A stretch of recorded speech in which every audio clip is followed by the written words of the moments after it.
All right, welcome back. So in this video, we're going to talk about cards.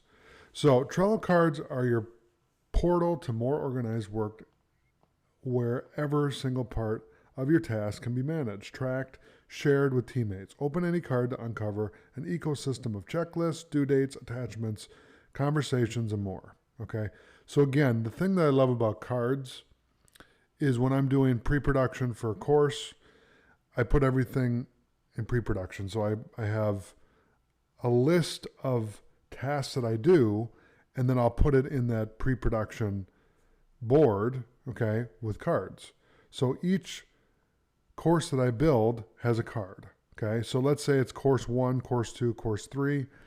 That would have a card, okay? And then inside of that would be a checklist. So you would have 5 things to do for each course to get it past the pre-production phase, okay?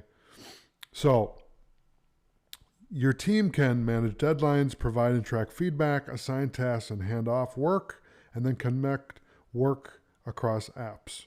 So you can work with other applications as well. Okay, so that's cards. Thanks for watching. I'll see you in the next video.